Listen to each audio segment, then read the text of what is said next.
ଦେଖନ୍ତୁ ମୁଁ ମନ୍ଦିରରେ ଆସି ପହଞ୍ଚି ଯାଇଥିଲି ତ ମନ୍ଦିରରେ ପୂଜା ସବୁ ସାରିଦେଲି ଆଗ। ତ ପ୍ରଥମେ ଗୁଡ଼୍ ମର୍ଣ୍ଣିଂ, ଜୟ ଜଗନ୍ନାଥ ସାଙ୍ଗମାନେ, ଆପଣମାନେ ସମସ୍ତେ କେମିତି ଅଛନ୍ତି?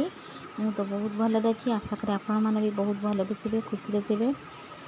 ତ ଦେଖନ୍ତୁ ସକାଳୁ ମୋର ସବୁ କାମ ସରି ତ ଘରର ଠାକୁର ପୂଜା ବି ସରିଗଲା। ତ ଠାକୁର ପୂଜା ସରିଗଲା ପରେ ମୁଁ ଏବେ ରେଡ଼ି ହେଇଯାଇଛି ମନ୍ଦିର ଯିବା ପାଇଁ। ମନ୍ଦିରରୁ ଆସିଲେ ଆପଣଙ୍କ ସହିତ ଦେଖନ୍ତୁ ମୁଁ ମନ୍ଦିରରେ ଆସି ପହଞ୍ଚି ଯାଇଥିଲି ତ ମନ୍ଦିରରେ ପୂଜା ସବୁ ସାରିଦେଲି ଆଗ। ତ ପ୍ରଥମେ ଗୋଟେ ଜଗନ୍ନାଥ ଆଶ୍ରମ ପଳେଇଲି, ସେଠି ପୂଜା ସାରିକିରି ତ ମନ୍ଦିରକୁ ଆସିଛି। ତ ମନ୍ଦିରରୁ ପୂଜା ସରିଲା ପରେ ମୁଁ ଏଠି ଦେଖିଲି ଲୋକମାନେ ସବୁ ଫଟୋ ଉଠାଉଛନ୍ତି, ତ ଭିଡ଼ିଓ କରୁଛନ୍ତି। ମୁଁ ସେଇଥିପାଇଁ ଟିକେ ଆପଣମାନଙ୍କୁ ଦେଖିବା ପାଇଁ ସୁଟିଂ କରିଦେଲି।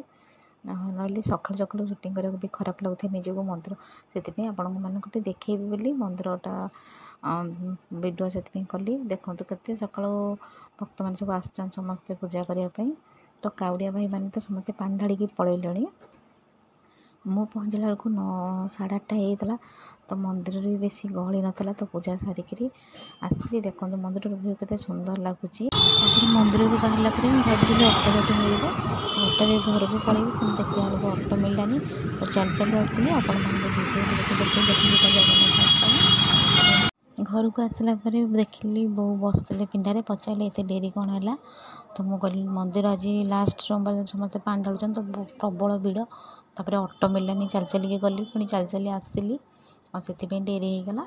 ତାପରେ ଆସନ୍ତୁ ଦେଖନ୍ତୁ ତାପରେ ମୋତେ ଏତେ ଜୋର ଭୋକ ହେଉଥାଏ। ତ 10:30 ହେଇଥିଲା।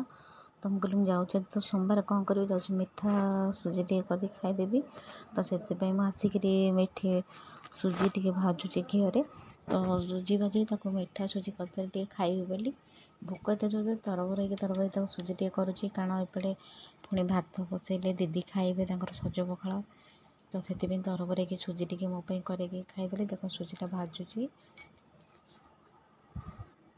ଘରକୁ ଆସିଲା ପରେ ଦେଖିଲି ବୋଉ ବସିଥିଲେ ପିଣ୍ଡାରେ, ପଚାରିଲେ ଏତେ ଡେରି କ'ଣ ହେଲା?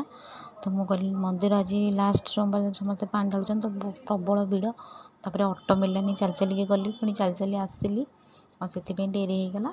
ତାପରେ ଆସନ୍ତୁ ଦେଖନ୍ତୁ ମୋର ସେଠି ମିଠା ଉପମା ହେଇଗଲାଣି।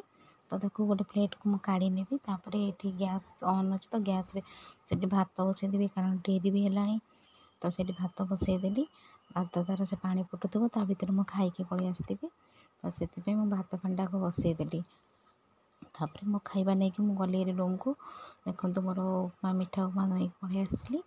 ତ ଏଇନେ ବସି ଖାଇବି, କାରଣ 10:40 ହେଇଗଲାଣି, ବହୁତ ଡେରି ହେଇଗଲାଣି। ସେଥିପାଇଁ ଯାଉଛି ଆଗ ଖାଇଦେବି, ତାପରେ କ'ଣ କରୁଛି ଆପଣମାନଙ୍କୁ ଭିଡ଼ିଓ ମାଧ୍ୟମରେ ଜଣାଇବି। ଦେଖନ୍ତୁ ତାପରେ ଖାଇସାରିଲା ପରେ ଆସିକିରି ଏଠି ମୁଁ ପରିବା ଧରି ବସି ପଡ଼ିଲି ତ ରୋଷେଇବାସ ପାଇଁ। ଆଜି ସୋମବାର, ସେଥିପାଇଁ ଅରୁଆ ଭାତ ଡାଲମା ହେବ।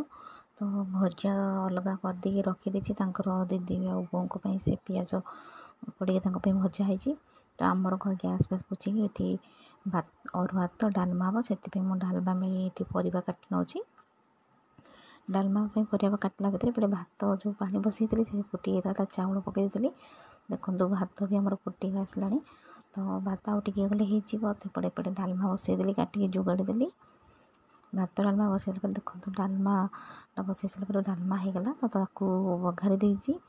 ତା ଭାଇଙ୍କର ମୋର ଆଜି ଭାତ ଡାଲମା ଆଳୁ ଚଟଣି ଆଉ କାକୁଡ଼ି ସାଲାଡ଼, ତାକୁ ଆଜି ଆମର ରୋଷେଇ ସରିଗଲା। ରୋଷେଇ ସାରିକି ଏବେ ରୋଷେଇ ସରିଗଲା ପରେ ମୋ ରୁମ୍କୁ ପଳେଇ ଆସିଥିଲି। ତ ରୁମ୍କୁ ଆସିକି ଦେଖିଲା ପରେ ତ ଭାଇ ଆସିକି ଅଫିସରୁ ଶୋଇଥିଲେ। ତ ତାଙ୍କୁ ଜଣେଇନି, ମୁଁ ତାଙ୍କର ସୁଟିଂ କରିଦେଇଛି। ତ ଭିଡ଼ିଓ ସୁଟିଂ କଲା ପରେ ସେ ଦେଖିବି ନାହାନ୍ତି, ଦେଖିଥିଲେ ମୋତେ ଚିଡ଼ିଥାନ୍ତି, କିନ୍ତୁ ମୁଁ ଖାଲି ଦେହରେ ଅଛି, ଗଞ୍ଜି ପିନ୍ଧିନି, ତୁ ମୋର ସୁଟିଂ କରିଦେଇଛୁ, ଚିଡ଼ିଥାନ୍ତି। ଖାଇବା ପିଇବା ସରିଲା ପରେ ଆମେ ରେଷ୍ଟ ନେଇଯାଇଥିଲୁ। ରେଷ୍ଟ ନେଲା ପରେ ଏଠି ଭାଇଙ୍କର ଅଫିସ୍ ଡ୍ୟୁଟି ପୁଣି ଟାଇମ୍ ହେଇଯାଇଥିଲା। ତ ଡ୍ୟୁଟି ଯିବେ ବୋଲି ପୁଣି ବାହାରି ପଡ଼ିଥିଲେ।